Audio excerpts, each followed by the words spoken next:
Oil pulling அது எப்படி பண்ணுறது? காலையில் எழுந்ததும் எதுவும் சாப்பிடாமல் இதயம் வளத்தை வாயில ஊத்தி நல்லா கொப்பளிக்கணும், அப்புறம் அதை துப்பிடணும். இதுதான் ஆயில் புல்லிங்.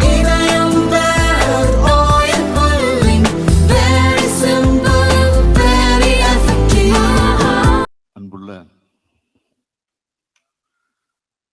மாண்புமிகு அமைச்சர் பெருமக்கள், அண்ணன் துரைமுருகன் அவர்களே, மாண்புமிகு தங்கம் தென்னரசு அவர்களே, மாண்புமிகு ஏவா வேலு அவர்களே, மாண்புமிகு மா சுப்பிரமணியம் அவர்களே, மாண்புமிகு சேகர்பாபு அவர்களே, மாண்புமிகு ராஜேந்திரன் அவர்களே, மாண்புமிகு சக்கரபாணி அவர்களே, நாடாளுமன்ற உறுப்பினர்களே, சட்டமன்ற உறுப்பினர்களே, மேயர், துணை மேயர் உள்ளிட்ட உள்ளாட்சி அமைப்பினுடைய பிரதிநிதிகளே, தலைமைச் செயலாளர் திரு முருகானந்தம் ஐஏஎஸ் அவர்களே, முதன்மை செயலாளர்கள் உதயச்சந்திரன் ஐஏஎஸ் அவர்களே, சந்திரமோகன் ஐஏஎஸ் அவர்களே, கேம்பிரிட்ஜ் பல்கலைக்கழகத்தினுடைய பேராசிரியர் திலீப் குமார் சக்கரவர்த்தி அவர்களே, இந்திய தொல்லியல் துறையினுடைய மேலாள் தலைமை இயக்குனர் முனைவர் ராகேஷ் திவாரி அவர்களே, தொல்லியல் துறையினுடைய கல்வியியல் மற்றும் ஆய்வு ஆலோசகர் பேராசிரியர் ராஜன் அவர்களே, தொல்லியல் துறையினுடைய வல்லுநர்களே, அரசு உயர் அலுவலர்களே, பத்திரிகை மற்றும் ஊடகத்துறையை சார்ந்திருக்கக்கூடிய நண்பர்களே, வருகை தந்திருக்கக்கூடிய பெரியோர்களே, தாய்மார்களே, மாணவ செல்வங்களே, உங்கள் அனைவருக்கும் என்னுடைய அன்பான வணக்கம்.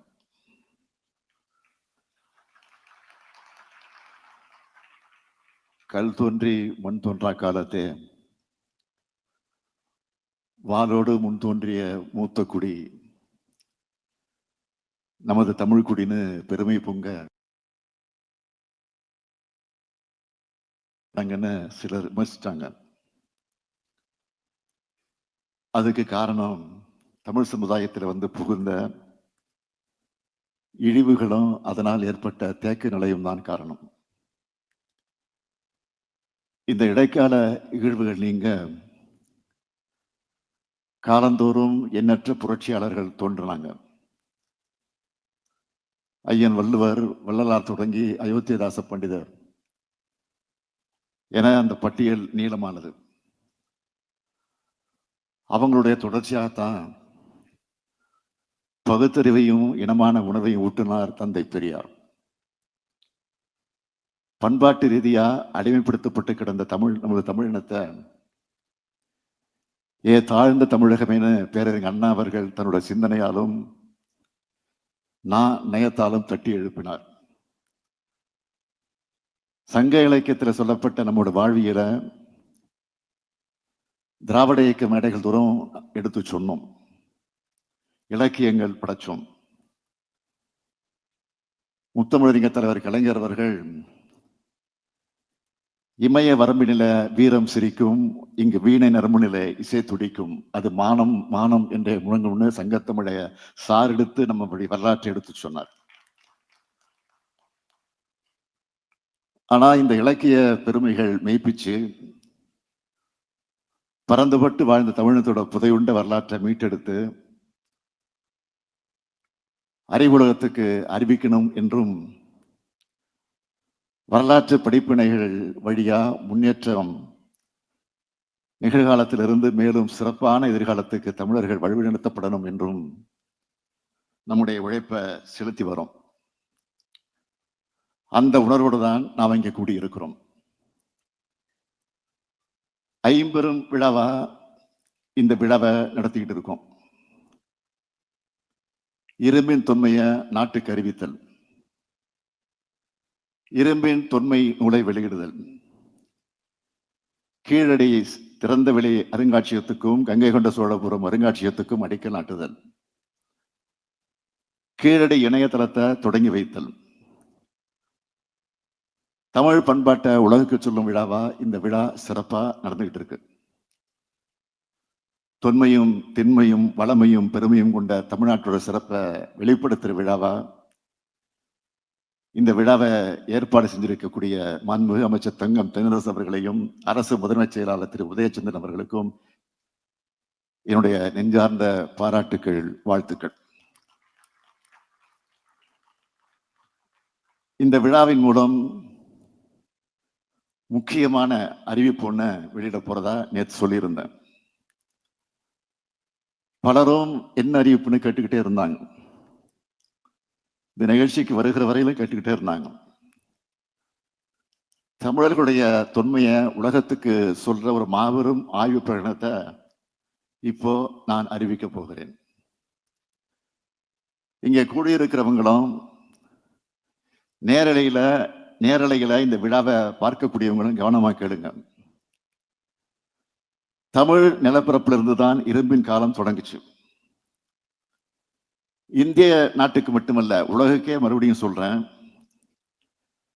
தமிழ் நிலப்பரப்பிலிருந்து தான் இரும்பின் காலம் தொடங்குச்சு என்ற மாபெரும் மானுடவியல் ஆய்வு பிரகடனத்தை இந்த நிகழ்ச்சியின் வாயிலாக அறிவிக்கிறேன். 5300 ஆண்டுகளுக்கு முன்னாடியே உருக்கு இரும்பு தொழில்நுட்பம் தமிழ் நிலத்துல அறிமுகமாயிடுச்சு. இப்போ தமிழ்நாட்டில் மேற்கொள்ளப்பட்ட அகழ்வாய்வுகள் மூலம் அண்மையில் கிடைக்கப்பெற்ற கால கணக்கீடுகள் இரும்பு அறிமுகமான காலத்தை கிமு 4000 ஆண்டின் முற்பகுதிக்கு கொண்டு சென்றிருக்கு. தென்னிந்தியாவில் குறிப்பா தமிழ்நாட்டில் 5300 ஆண்டுகளுக்கு முன்னாடி இரும்பு அறிமுகமாயிருக்கும்னு உறுதியா சொல்லலாம். இது ஆய்வு முடிவுகளாகவே நான் அறிவிக்கிறேன். தமிழ்நாடு அரசு தொல்லியல் துறையால மேற்கொள்ளப்பட்ட அகழ்வாய்வுகளில் சேகரிக்கப்பட்ட மாதிரிகள் உலகத்தோட தலைசிறந்த ஆய்வகங்களுக்கு அனுப்பி வைக்கப்பட்டுச்சு. பூனே நகர்ல இருக்க பீர்பா சஹானி தொல் அறிவியல் நிறுவனம், அகமதாபாத் நகர்ல இருக்கக்கூடிய இயற்பியல் ஆராய்ச்சி ஆய்வகம் ஆகிய தேசிய அளவில் புகழ்பெற்ற ஆய்வு நிறுவனங்களுக்கும் பன்னாட்டு அளவில் உயரிய நிறுவனமான அமெரிக்க நாட்டின் புளோரிடா மாநிலத்தில் இருக்க பீட்டா அலுவலகத்துக்கும் மாதிரிகள் பகுப்பாய்வுக்கு அனுப்பி வைக்கப்பட்டுச்சு. தேசிய நிறுவனங்கள்ல OSI பகுப்பாய்வுக்கும் பீட்டா ஆய்வகத்துல கதிரியக்க கால பகுப்பாய்வுக்கும் ஒரே தாழியிலிருந்து மாதிரிகளை அனுப்பி வச்சோம். இப்படியான 3 நிறுவனங்களிடமிருந்தும் ஒரே மாதிரியான பகுப்பாய்வு முடிவுகள் பெறப்பட்டிருக்கு. தமிழ்நாடு அரசு தொல்லியல் துறை பல்வேறு ஆய்வு நிறுவனங்களுக்கு மாதிரிகளை அனுப்பி பெறப்பட்ட முடிவுகளை கூர்ந்து ஒப்பாய்வு செஞ்சதுல ஒரே மாதிரியான முடிவுகள் கிடைக்குது. இப்ப கிடைச்சிருக்க கதிரியக்க கால கணக்கீடுகள் மற்றும் OSL பகுப்பாய்வு கால கணக்கீடுகள் அடிப்படையில் கிமு 3345 தென்னிந்தியாவில் இரும்பு அறிமுகம் ஆயிடுச்சுன்னு தெரிய வருது. அதற்கான ஆய்வு முடிவுகள் இதோ.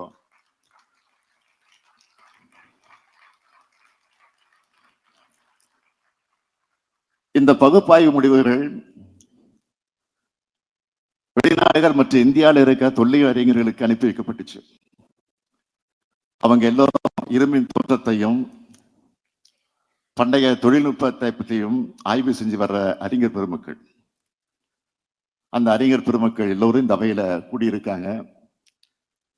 இவங்க எல்லோரும் ஒரு சேர தமிழ்நாடு அரசையும் தமிழ்நாடு அரசின் தொல்லியல் துறையின் ஆய்வு முன்னெடுப்புகளையும் வெகுவாக பாராட்டி இருக்காங்க. இரும்பின் காலம் குறித்த முடிவுகளுக்கு ஆதரவாகவும் கண்டுபிடிப்புகளையும் பாராட்டியிருக்காங்க. இது மாதிரி பகுப்பாய்வு முடிவுகள் ஆய்வாளர்களுக்கு புதிய உத்வேகத்தை அளிச்சிருக்கு.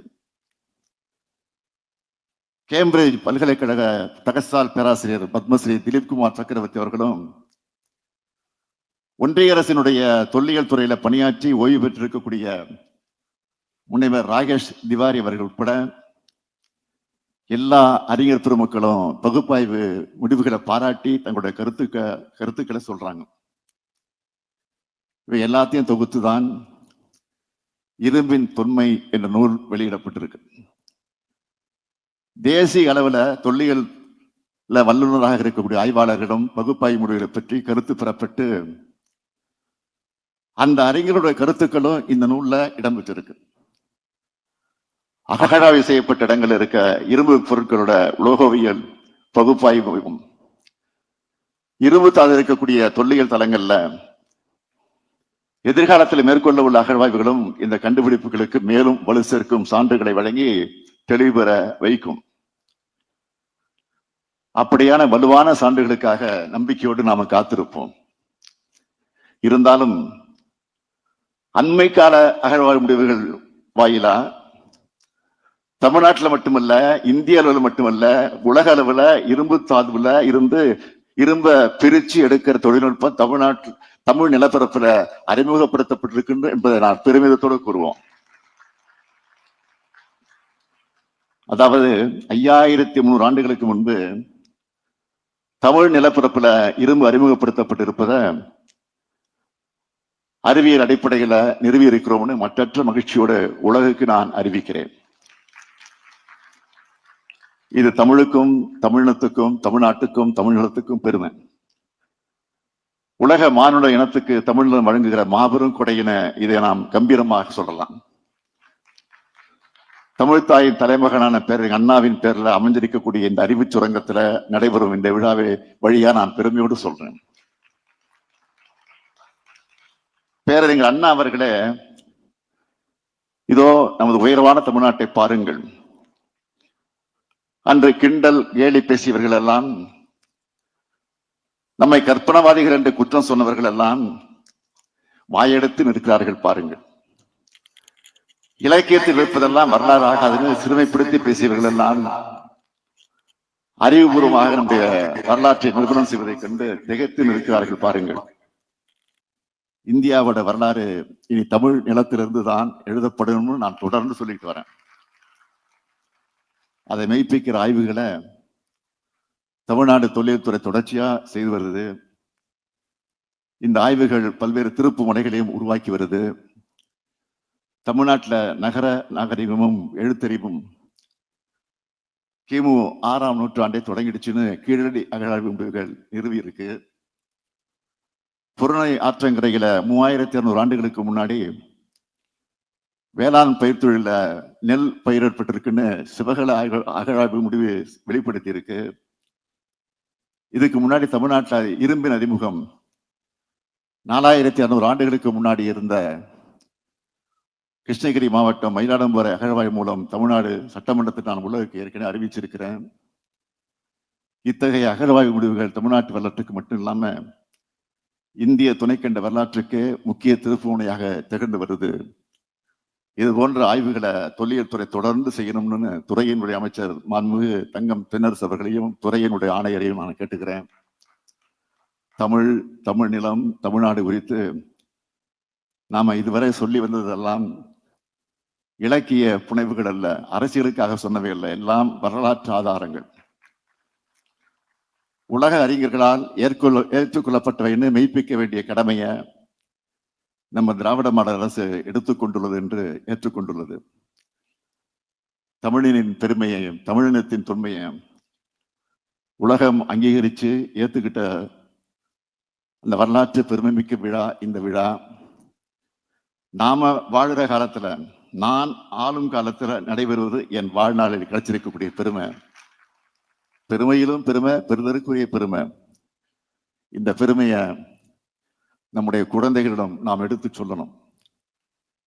இப்படிப்பட்ட பெருமைமிக்க தமிழ் சமூகம் உலகுக்கே வழிகாட்டும் அறிவார்ந்த சமூகமாக வளரணும்னு எதிர்காலத்துக்கான திசையை காட்டணும்.